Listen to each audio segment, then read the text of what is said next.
Hi everyone, నా పేరు Srikanth. Welcome to my channel travel buddy. ఈరోజు మనం మా ఊరు రేణుకమాత ఆలయం, దత్తాత్రేయ జన్మస్థలం, అనసూయ మాత ఆలయం దర్శనం చేసుకుందాము. ఈ వీడియోలో మా ఊరు ఎక్కడ ఉంది, మన తెలుగు రాష్ట్రాల నుంచి ఎలా చేరుకోవాలి, మా ఊరిలో ఎక్కడ ఉండాలి, మా ఊరిలో చూడవలసిన ప్రదేశాలు ఏంటి, అవి ఒక వరుసలో ఎలా చూడాలి, రేణుకమాత విశిష్ట ఏంటి, స్థల పురాణాలు ఏంటి, ఈ ట్రిప్పుకు కావాల్సిన బడ్జెట్ ఎంత, 1 by 1 తెలుసుకుందాం రండి. నేనైతే బోకర్ నుంచి అయితే కిన్వట్కి అయితే వెళ్తున్నాను. నేను వెళ్ళే ట్రైన్ పేరు ఆదిలాబాద్ ఇంటర్సిటీ ఎక్స్ప్రెస్. మనమైతే కిన్వట్ రైల్వే స్టేషన్ చేరుకోవటానికైతే చాలా ట్రైన్స్ అయితే అందుబాటులో అయితే ఉంటాయి. ఇంకా నాందేడ్ నుంచి రావచ్చు, ఆదిలాబాద్ నుంచి రావచ్చు, హైదరాబాద్ నుంచి రావచ్చు. కృష్ణా ఎక్స్ప్రెస్ అయితే ఒకటి ఉంది, అది తిరుపతి టు ఆదిలాబాద్ అయితే ప్రతిరోజు అయితే ఉంటుంది. దాని టైం టేబుల్ అయితే వీడియో కింద డిస్క్రిప్షన్లో ఇస్తాను, చూడండి. ఈ ట్రైన్ అయితే మధ్యాహ్నం 3:40 అయితే రావాలా. ఇప్పుడైతే సాయంత్రం 6 అవుతున్నది, ఇప్పుడైతే వచ్చింది. ఇదైతే నాందేడ్ నుంచి అయితే ఆదిలాబాద్ అయితే వెళ్తున్నది. ఒక 2 గంటలు జర్నీ చేశాక కిన్వట్ రైల్వే స్టేషన్కి అయితే చేరుకున్నాను. ఇప్పుడు ఇక్కడి నుంచి అయితే మా ఊరు అయితే వెళ్ళాలి, కానీ సమయము రాత్రి 8 అయితే అవుతున్నది. ఈ సమయంలో మనం మా ఊరు చేరుకోవటానికి సరైన సమయం కాదు. ఇప్పుడైతే మనం కిన్వట్ రైల్వే స్టేషన్ నుంచి అయితే బయటకైతే వెళ్తున్నాను. ఇక్కడ మనం ఎక్కడ ఉండాలో చూద్దాము అని ఆలోచిస్తున్నాను. ఇంతలోగా ఆటో వాళ్ళు మాదేవ్ టెంపుల్ అని అంటున్నారు. సరే, ఇక్కడ టెంపుల్కి అయితే వెళ్దాము. అక్కడ మంచిగా ఉంటే అక్కడ ఈ నైట్కి అక్కడనే ఉండి ఉదయం అయితే వెళ్దాము అనుకుంటున్నాను. ఆటో వాళ్ళు అయితే 30 రూపాయలు అయితే తీసుకుంటున్నారు. నేనైతే మాదేవ్ మందిర్కి అయితే వెళ్తున్నాను రైల్వే స్టేషన్ నుంచి అయితే. మళ్ళీ నేను మావరం చేరుకోవటానికి మళ్ళీ ఇక్కడికే రావాలి, కిన్వట్ రైల్వే స్టేషన్కే రావాలి, లేదంటే ఎస్టీ బస్ స్టాండ్కి అయితే రావాలి. ఇదైతే మాదేవర్ మందిర్ అట. ఇప్పుడే దిగినాం, చీకటి అయితే అయింది. ఇక పొద్దుగాల అయితే దర్శనం చేసుకుందాము. ఇప్పుడైతే గుడి అయితే బంద్ అయింది అనుకుంటా, బంద్ అయిపోయింది. పొద్దుగాల దర్శనం చేసుకుందాం, పొద్దుగాల చూపిస్తాం ఇంకా వీడియో మంచిగా. ఇప్పుడైతే చీకటి అయిపోయింది. ఈ గుడి కాడ అయితే ప్లేస్ అయితే మంచిగా ఉంది. నేను ఇక్కడనే పండుకున్నా. ఇక్కడ ఈ కళ్యాణ మండపము చాలా పెద్దగా అయితే ఉన్నది. మసుకున్న 4 గంటలకైతే అందరు లేచి స్నానాలు అయితే చేస్తున్నారు. ఇక్కడ గరం నీళ్ళు అయితే, వేడి నీళ్ళు కూడా లభిస్తున్నాయి. ఒక్క బకెట్ 10 రూపాయలు అయితే తీసుకుంటున్నాడు.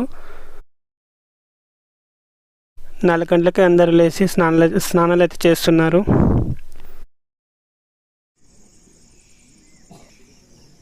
అందరూ స్నానాలు చేసి గుడి ముంగట అయితే కూర్చున్నారు. గుడి దర్శనం కోసం అయితే ఇప్పుడు గుడి ఓపెన్ అవుతుంది.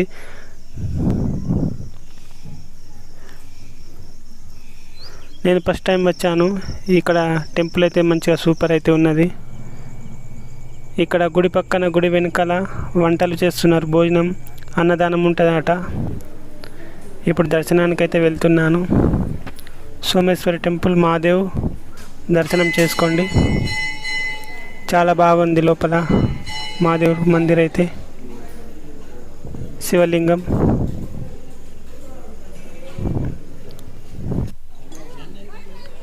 ఏడు గంటలకే అన్నదానం అయితే స్టార్ట్ చేశారు. అన్నము పప్పు చూడండి ఈ విధంగా అయితే ఉంది. అన్నం పప్పు చాలా బాగుంది, సూపర్.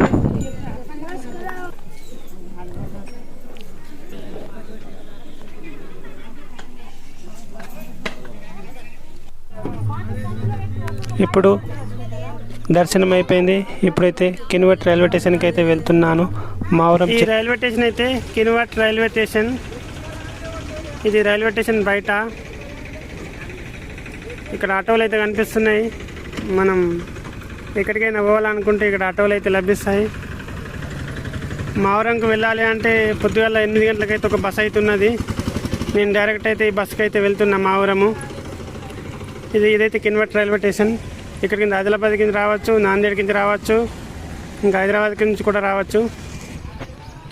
ఇదే మనం పోయేది మావరం బస్సు. ఇదే రేణుక ఎల్లమ్మ టెంపుల్. ఇక్కడైతే మనం మావరంకు పోయే బస్సు అయితే ఇక్కడ మరాఠీలో అయితే రాసి ఉంటుంది. తెలియకుంటే ఎవరికైనా అడగండి, లేదంటే గూగుల్లో ట్రాన్స్లేట్ చేసి తెలుసుకోండి.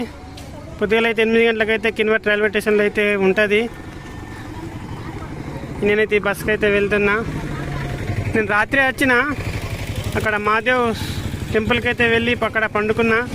ఇప్పుడే మళ్ళీ అక్కడికి ఆటోలు వచ్చేసరికి అయితే బస్సు ఉన్నది. ఈ బస్కి అయితే వెళ్తున్నా. ఇదైతే ఎస్టీ బస్ స్టాండు.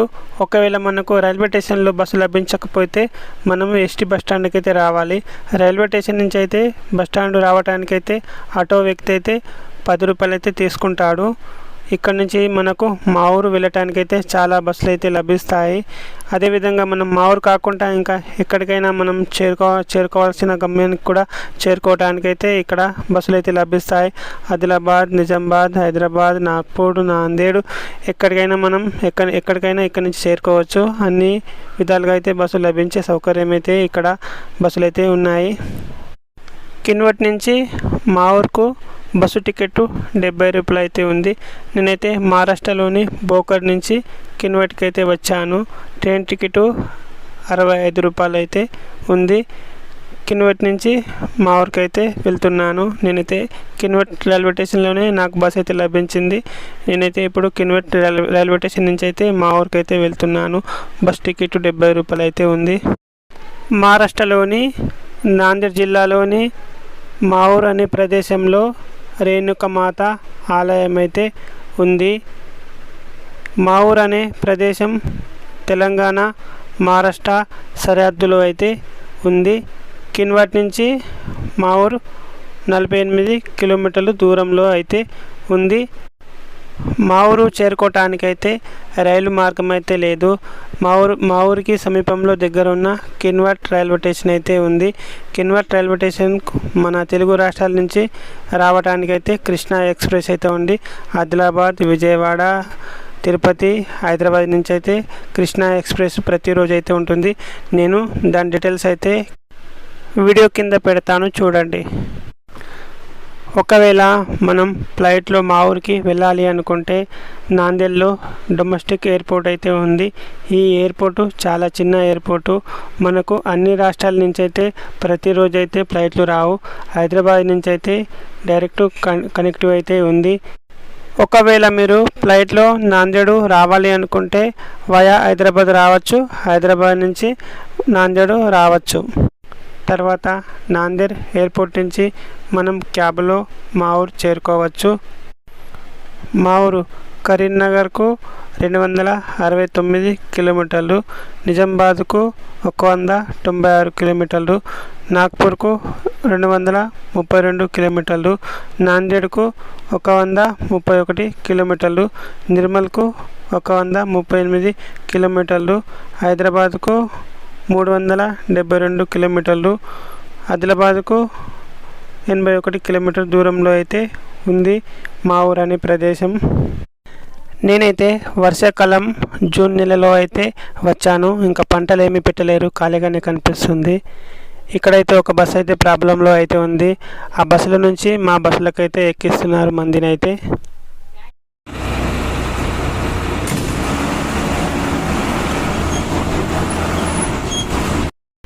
ఇప్పుడైతే మనం మా ఊరు అనే ప్రదేశానికైతే దగ్గరికి వచ్చాము.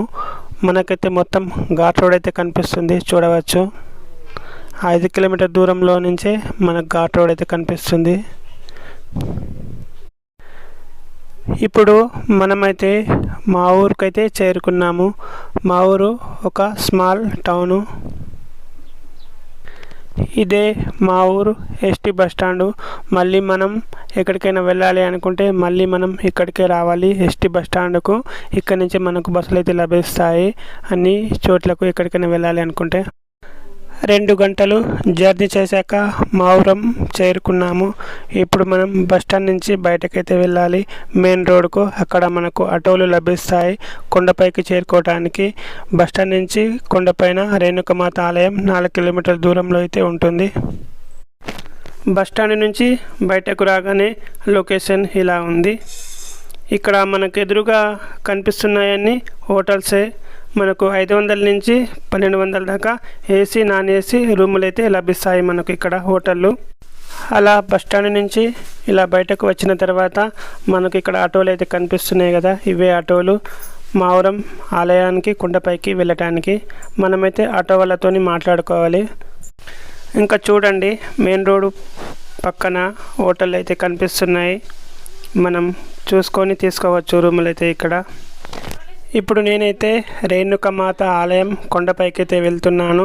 బస్టాండ్ నుంచి రేణుకమాత ఆలయం 4 కిలోమీటర్ల దూరంలో అయితే ఉంటుంది. ఇంకా రేణుకమాత ఆలయం నుంచి దత్తశిఖరం 2 కిలోమీటర్ల దూరంలో అయితే ఉంటుంది. ఇంకా దత్తశిఖరం నుంచి అనసూయమాత ఆలయం అది కూడా 2 కిలోమీటర్ల దూరంలో అయితే ఉంటుంది. ఈ 3 ఆలయాలు అయితే ఒకే మార్గంలో అయితే ఉంటాయి. 3 ఆలయాలు 3 కొండలపైన అయితే ఉంటాయి. ఈ 3 ఆలయాలు 3 కొండలపైన ఉంటాయి కాబట్టి మనమైతే ఆటో వ్యక్తితో మాట్లాడుకోవాలి. 3 ఆలయాలు మనం దర్శనం చేసుకోవటానికైతే ఆటో వ్యక్తితో మాట్లాడుకొని అయితే మనం వెళ్ళాలి. లేదంటే విడివిడిగా దర్శనం చేసుకుంటా అనుకుంటే అది మీ ఛాయిస్. బస్టాండ్ నుంచి రేణుకమాత ఆలయంకు 30 రూపాయలు తీసుకుంటారు. మళ్ళీ రేణుకమాత ఆలయం నుంచి దత్తశిఖరంకు 30 రూపాయలు, మళ్ళీ దత్తశిఖరం నుంచి అనసూయమాతకు 30 రూపాయలు తీసుకుంటారు. అది మీ ఇష్టం. లేదంటే డైరెక్ట్ ఒక ఆటో మాట్లాడుకోండి. మీరు ఒక 10 మంది ఉంటే ఆటో మాట్లాడుకొని వెళ్ళండి. 500 600 లోపు ఆటో మాట్లాడుకొని అన్ని ఆలయాలు దర్శనం చేసుకొని రండి. చాలా మంచిది. ఇక విడివిడిగా వెళ్తే చాలా డబ్బులు అయితే అవుతాయి. ఇప్పుడు నేనైతే రేణుకమాత ఆలయంకి అయితే వచ్చాను. ఇక్కడైతే మనం కార్లు బైకులు పార్కింగ్ చేసుకోవచ్చు, మంచిగా ఉన్నది. ఇప్పుడు నేనైతే ఇక్కడ దిగటం లేదు. నేనైతే అనసూయమాత మందిరంకి అయితే వెళ్తున్నా. ఇప్పుడు నేనైతే దత్తశిఖరం ఆలయంకి అయితే వచ్చాను. ఇదే మెట్ల మార్గం మనం పైకి వెళ్ళటానికి మెట్లు అయితే 200 మెట్లు అయితే ఉంటాయి. ఇప్పుడు నేనైతే అనసూయమాత ఆలయానికి అయితే వెళ్తున్నాను. లాస్ట్ చివరిగా అనసూయమాత ఆలయమే ఉంటుంది. మధ్యలో దత్తశిఖరం ఉంటుంది. ఇదే అనసూయమాత ఆలయము. ఇక్కడైతే పార్కింగ్ ఏరియా అయితే ఉంది. మనమైతే కొంచెం ముందుకైతే వెళ్ళాలి. అక్కడ మెట్ల మార్గం అయితే కనిపిస్తాయి. 200 మెట్లు అయితే ఉంటాయి. నేనైతే బస్టాండ్ నుంచి అయితే డైరెక్ట్ అనసూయమాత ఆలయంకి అయితే వచ్చాను. బస్టాండ్ నుంచి నాకు ఆటో ఆయన అయితే 50 రూపాయలు అయితే తీసుకున్నాడు.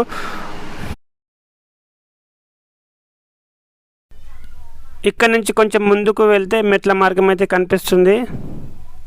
ఇక్కడైతే అందరూ సెల్ఫీలు అయితే దిగుతున్నారు, చూడవచ్చు. ఇప్పుడు మనం అనసూయమాత చరిత్ర తెలుసుకుందాము. అత్రి అనసూయల కుమారుడు దత్తాత్రేయుడు. దత్త అంటే దత్తట వెళ్ళటం, అత్రేయ అంటే అత్రి మహర్షి, దత్తాత్రేయ అంటే అత్రి అనసూయల మాతలకు దత్త పుత్రుడు. త్రిమూర్తులు ఈ దంపతులకు పుత్రుడి రూపంలో తమని తాము సమర్పించుకున్నారు కాబట్టి దత్తాత్రేయుడయ్యాడు. సప్త ఋషులలో ఒకరు అత్రి మహాముని, అత్రి మహర్షి. బ్రహ్మ మానస పుత్రుల్లో ఒకరు. బ్రహ్మదేవుడు ఇతన్ని సృష్టి కార్యంలో సాయం చేయుటకు పుట్టించాడు. అత్రి మహర్షి కార్దమ ప్రజాపతి కూతురు అనసూయతో వివాహం జరుగుతుంది. ఆమె అత్రి మహర్షికి నిత్యం సేవలు చేస్తూ ఎంతో గొప్ప పతివ్రతగా పేరు తెచ్చుకుంది. ఒకరోజు త్రిమూర్తులు ముగ్గురు ఆమె పతివ్రతాన్ని పరీక్షించడానికి అత్రి మహర్షి ఆశ్రమానికి వచ్చి ఆతిథ్యం స్వీకరించడానికి వచ్చామని చెప్తారు. అత్రి మహర్షి ఎంతో ఆనందంతో వారికి అన్ని మర్యాదలు చేసి భోజనానికి కూర్చోమని ప్రార్థిస్తాడు. అప్పుడు త్రిమూర్తులు వారు అన్నం తినాలంటే, ఇప్పుడైతే కొండపైకి అయితే గుడి దగ్గరికి అయితే చేరుకున్నాము. ఇంకా కొన్ని విషయాలు అయితే ఉన్నాయి కదా, అవి మెట్లు దిగుకుంటూ చెప్తాను. ఇప్పుడైతే అత్రి మహర్షి ఆశ్రమం అయితే వచ్చింది, దర్శనం అయితే చేసుకుందాము. ఇదే అత్రి మహర్షి ఆశ్రమం ఆలయం. దర్శనం చేసుకోండి, ఇలా ఉంటుంది. కొండపై నుంచి అయితే ప్రకృతి వనం అయితే చూడవచ్చు. పచ్చని చెట్లు గుట్టలు అయితే కనిపిస్తున్నాయి. ఇదైతే క్యూ లైన్ దర్శనంకు దారి. ఇప్పుడైతే ఇది మూసేసిండ్రు, అంటే ఇక్కడి నుంచి అయితే వెళ్తలేరు, అంటే భక్తులు ఎక్కువ లేరు కదా. భక్తులు ఎక్కువ వచ్చినప్పుడు అదైతే ఓపెన్ చేస్తారు. వడ్డించే స్త్రీ బట్టలు లేకుండా నగ్నంగా ఉండాలని అంటారు. అనసూయ దేవి అంగీకారంతో అత్రి మహర్షి సరే అని మాట ఇస్తాడు. వాళ్ళు భోజనానికి కూర్చోగానే అనసూయ మాత వారి మీద మంత్రజలం చల్లి చంటి పిల్లలుగా మార్చి వారి ఆకలి తీర్చి ఉయ్యాల్లో పడుకోబెడుతుంది. ఇది తెలుసుకున్న త్రిమూర్తుల భార్యలు అత్రి ఆశ్రమానికి వచ్చి అతనిని అనసూయాదేవిని వేడుకొని ఆ పసిపిల్లల్ని ఇప్పుడైతే అనసూయ మాత ఆలయం అయితే వచ్చింది, దర్శనం అయితే చేసుకుందాము. ఇదే ప్రధాన ఆలయంకు దారి. అనసూయ మాత ఆలయం దర్శనం చేసుకుంది. ఇలా ఉంటుంది, చాలా బాగుంది లోపల. ఇది గుడి వెనకాల, ఇదే మందిరము. ఇలా ఉంటుంది గుడి వెనకాల అయితే చూడండి. ఈ చుట్టుపక్కల ప్రదేశాలన్నీ అయితే ఇలా ఉన్నాయి. మళ్ళీ త్రిమూర్తులుగా పొందుతారు. అప్పుడు ఆ త్రిమూర్తులు మా ముగ్గురు వంశాలతో మీకు సంతానంగా పుడతామని చెప్పి వెళ్ళిపోతారు. చాలా కాలం పాటు పిల్లలు కలగకపోవడంతో అత్రి మహర్షి భార్యతో కలిసి తపస్సు చేస్తాడు. దానివల్ల కొన్నాళ్లకు అత్రి మహర్షి కంటిలో నుంచి చంద్రుడు, అనసూయాదేవి గర్భంలో నుంచి దత్తాత్రేయుడు, దూర్వాసుడు పుడతారు.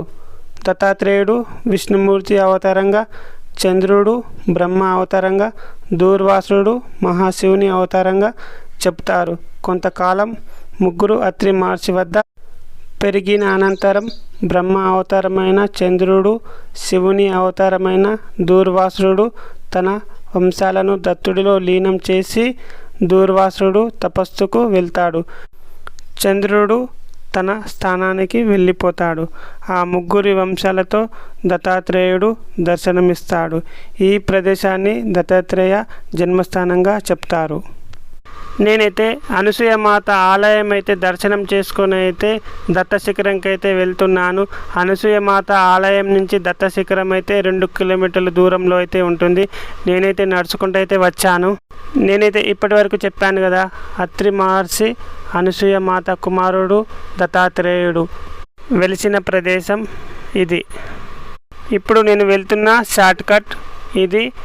అనసూయ మాత ఆలయం దర్శనం చేసుకొని వస్తుండగా ఈ మెట్లయితే కనిపిస్తాయి. ఇవి చాలా చిన్న మెట్లయితే ఉన్నాయి. ఇంకా మెయిన్ మెట్లయితే నేను చూపించాను కదా, అక్కడ ఫస్ట్కి అయితే వస్తాయి. అవి చాలా పెద్ద మెట్లయితే అంటే వెడల్పుగా అయితే ఉంటాయి. ఇది చిన్న దారి. నేనైతే ఇప్పుడు కొండపైకి అయితే చేరుకున్నాను. కొండపైన అయితే ఈ విధముగా అయితే కనిపిస్తుంది. చాలా విశాలమైన ప్లేస్ అయితే ఉంది. ఇది షార్ట్కట్ దారి.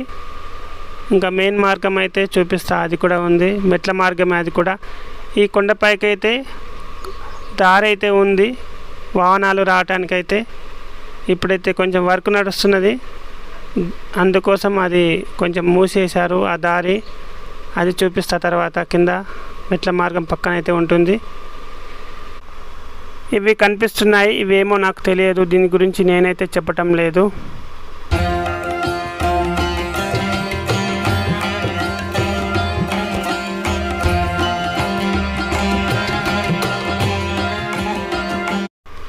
దత్తశిఖరం ఆలయం పక్కన ప్రదేశాలన్నీ చూపిస్తాను చూడండి. ఇప్పుడు నేనైతే ఆలయం సైడ్ అయితే వెళ్తున్నాను. దర్శనంకు దారి ఇదే. ఇక్కడ షాప్లు అయితే కనిపిస్తున్నాయి. మనం ప్రసాదం గిన ఏమైనా తీసుకోవాలనుకుంటే సామాగ్రి ఇక్కడ లభిస్తాయి.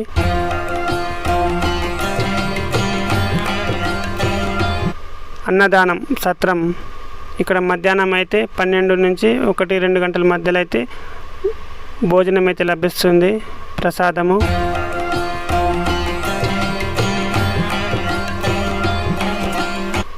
ఇంకా ఇప్పుడైతే స్టార్ట్ అవుతుంది, ఇంకా టైం పడుతుంది అనుకుంటా.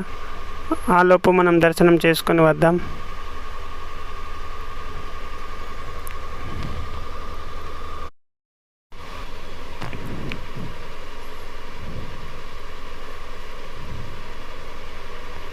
ఇదైతే క్యూ లైన్ దర్శనంకు దారి. ఇప్పుడైతే భక్తులు ఎక్కువ లేరు కాబట్టి ఈ క్యూ లైన్ అయితే వాడకంలో అయితే లేదు ఇప్పుడు.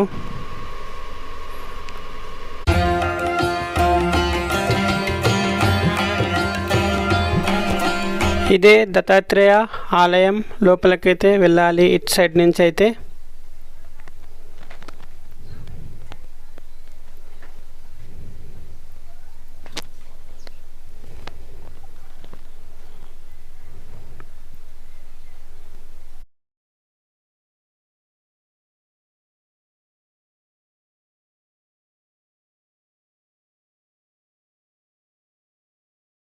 లోపల అయితే కెమెరా అలౌ లేదు, వీడియో తీయకూడదు.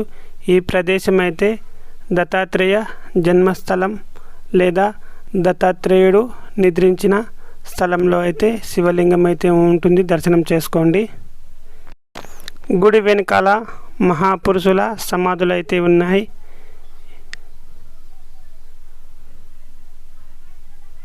చిన్న చిన్న దేవాలయాలు కూడా ఉన్నాయి, దర్శనం చేసుకోండి. ఇవి మొత్తం మహాపురుషుల సమాధులు అయితే కనపడుతున్నాయి మనకి ఇక్కడ ఈ గుడి వెనకాల సైడు. ఇవి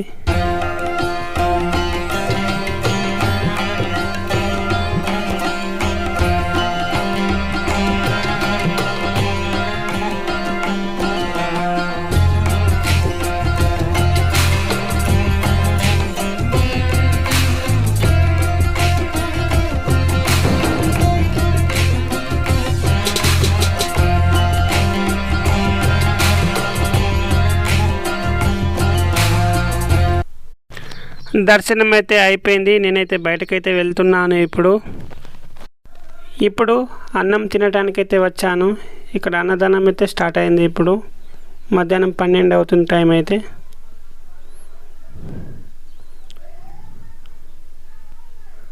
చాలా బాగుంది అన్నం పప్పు అయితే, సూపర్.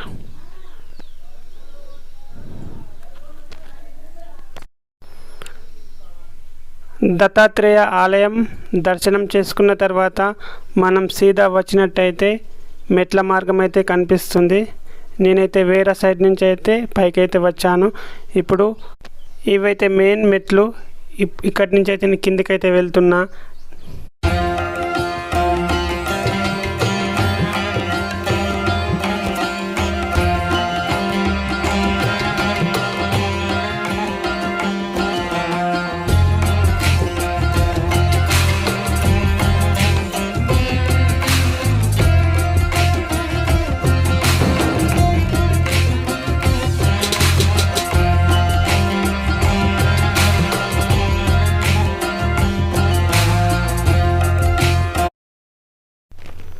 ఇవే మెయిన్ మెట్లు, దత్తా శిఖరంకు వెళ్ళే మెట్లు పైకైతే.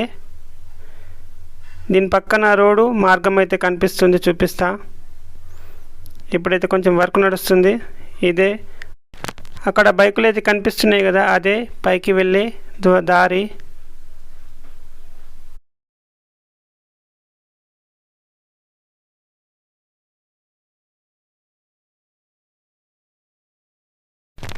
ఇక్కడైతే అనసూయమాత కుదారి.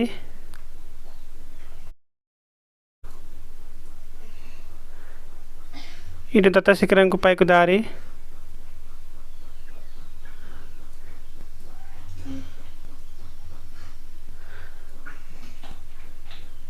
దీని పక్కన రోడ్డు మార్గము పైకి పోవటానికి.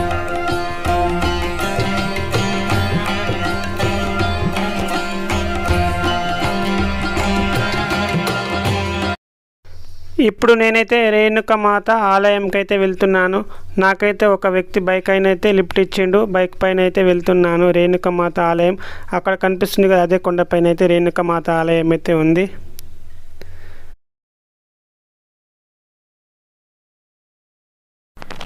ఇప్పుడు రేణుకమాత ఆలయం దగ్గరికి అయితే వచ్చాను. కొంచెం ముందుకు నడుచుకుంటూ వెళ్తే మెట్ల మార్గం అయితే వస్తుంది. ఇక్కడ పూజ సామాగ్రి అయితే లభిస్తాయి. సామాన్లు అయితే మనం తీసుకోవచ్చు, పూజకు కావాల్సిన వస్తువులు అయితే. ఇప్పుడు మెట్లు ఎక్కుకుంటూ రేణుకమాత ఆలయం స్థల పురాణం తెలుసుకుందాము. దక్ష ప్రజాపతి యజ్ఞం చేస్తూ పరమేశ్వరుణ్ణి పిలువడు. దక్ష ప్రజాపతి కుమార్తె అయిన సతీదేవి దక్షుడు నిర్వహించిన యజ్ఞానికి వెళ్ళి తండ్రించే అవమానితులై అగ్నిలో దూకి ఆత్మ అర్పణ చేసుకుంది. సతీదేవి మృత శరీరాన్ని శివుడు భుజాన వేసుకొని విలయతాండం చేయగా సంభవించిన ప్రళయాన్ని ఆపి మహాశివుని యథాస్థితికి తీసుకొచ్చే ప్రయత్నంలో భాగంగా శ్రీ మహావిష్ణువు తన సుదర్శన చక్రంతో సతీదేవి శరీరాన్ని ఖండించడంతో ఆ శరీర భాగాలు పడిన ప్రదేశాలన్నీ శక్తిపీఠాలు వెలియగా అందులో అమ్మవారి కుడి చేయి ఈ ప్రదేశంలో పడిందని చెప్తారు. కొంతమంది ఎడమ చేయి పడిందని చెప్తారు. మా ఊరు రేణుకమాత ఇక్కడ ఏర్పడటానికి 2 పురాణాలు కథలు ఉన్నాయి. మాహిష్మతి రాజ్యానికి రాజైన కార్తవీర్యార్జునుడు శాపం వల్ల చేతులు లేకుండా జన్మిస్తాడు. తాను గొప్ప తపస్సు చేసి దత్తాత్రేయుణ్ణి ప్రసన్నం చేసుకొని 1000 చేతులు పొంది మహావీరుడయ్యాడు. ఒకరోజు మహారాజు వేటకు వెళ్ళి అలసిపోయి జమదగ్ని ఆశ్రమానికి వెళ్తాడు. ఆ మహర్షి కార్తవీర్యార్జునుడికి అయిన పరివారానికి పంచపక్షాలతో భోజనాలు పెడతాడు. ఆ మహర్షి ఆర్భాటం చూసిన కార్తవీర్యార్జునుడు ఆశ్చర్యపడి దీనికి కారణం అడగగా జమదగ్ని తన దగ్గర కామధేను ఆవు ఉంది, దానివల్లే ఇది సాధ్యపడిందని తెలుపుతాడు.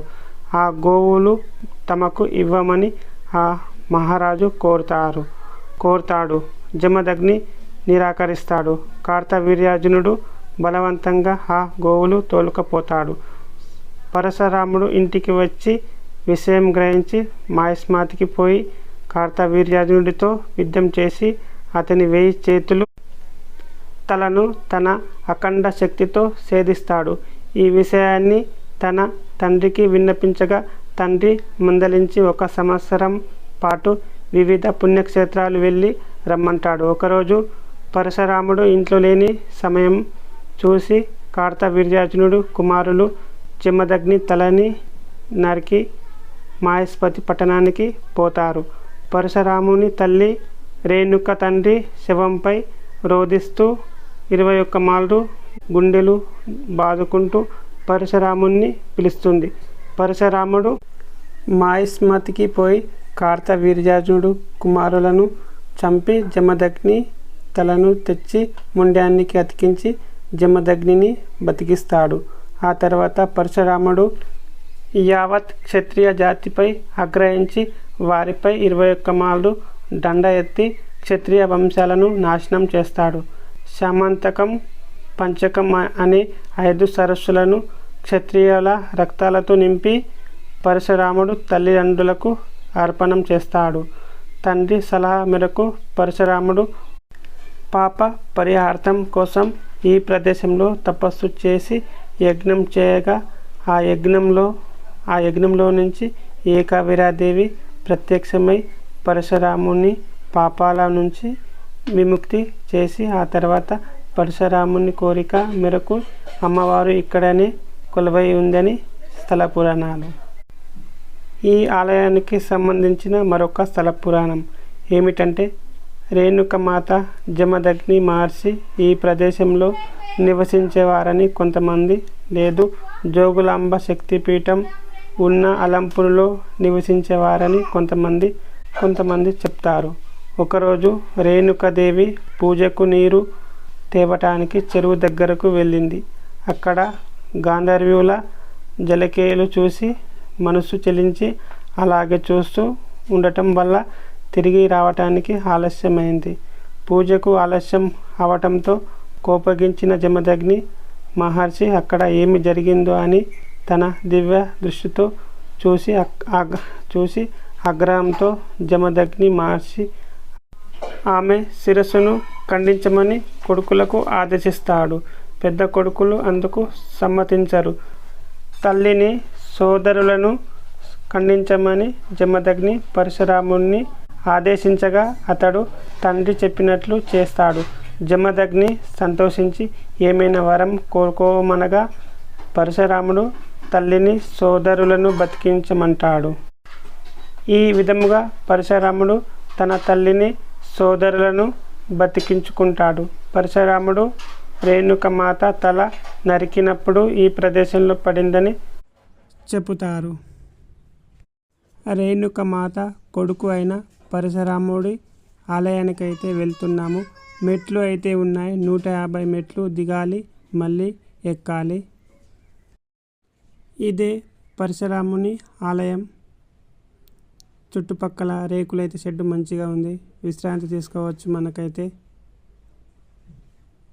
సూపర్గా ఉంది. ఇప్పుడైతే దర్శనం చేసుకుందాము. పరశురాముని ఆలయం ఇదే. దర్శనం అయితే చేసుకోండి.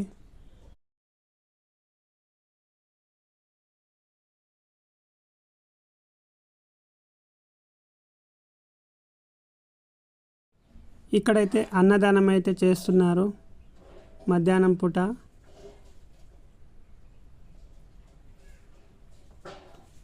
పరశురాముని ఆలయం పక్కన అన్నదానం అయితే ఉంటుంది. మధ్యాహ్నం టైంలో అయితే మీరు తినాలనుకుంటే వచ్చి తినండి. చపాతి, అన్నము, పప్పు అయితే ఉంది. ఇది పరశురాముని ఆలయం గుడి వెనకాల కోనేరు అయితే ఉంది. మళ్ళీ మెట్ల మార్గం ద్వారా అయితే పైకి అయితే వెళ్తున్నాను. రేణుకమాత ఆలయం దర్శనానికి అయితే వెళ్తున్నా. ఇక్కడ అయితే దర్శనం కోసం అయితే వచ్చాను. క్యూ లైన్ అయితే చాలా పెద్దగా అయితే ఉన్నది. చాలా భక్తులు అయితే ఉన్నారు. సమయం అయితే పడుతుంది, 2 గంటలు అయితే. ఇక్కడ అమ్మవారికి అయితే పాన్ ప్రసాదంగా అయితే సమర్పిస్తారు. మనం అక్కడ షాప్లో పాన్ తీసుకొని ఇక్కడ వీళ్ళకిస్తే వీళ్ళు మనకైతే అక్కడ జంచి అయితే మనకైతే ఇస్తారు. మనమైతే ఇంటికి కూడా తీసుకువెళ్ళవచ్చు. ఇక్కడ అమ్మవారికి కూడా ప్రసాదంగా సమర్పించి మనం ఇంటికి తీసుకువెళ్ళవచ్చు. ఇక్కడ పాన్ ప్రసాదంగా అయితే సమర్పిస్తారు. తమలపాకు అంటారు.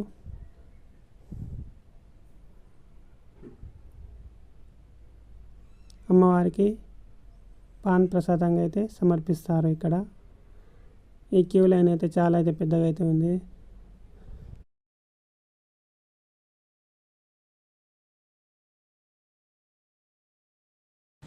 లోపల అయితే వీడియో తీయకూడదు, కెమెరా అలో లేదు. లోపల అమ్మవారు ఇలా ఉంటుంది. దర్శనం చేసుకోండి. తలనే ఉంటుంది, మొండం అయితే ఉండదు. ఇప్పుడు నేనైతే రేణుకమాత ఆలయం అయితే దర్శనం అయితే చేసుకున్నాను. మరొక వీడియోతో మీ ముందుకు వస్తాను. Bye bye. నా వీడియో నచ్చితే సబ్స్క్రైబ్ చేసుకోండి.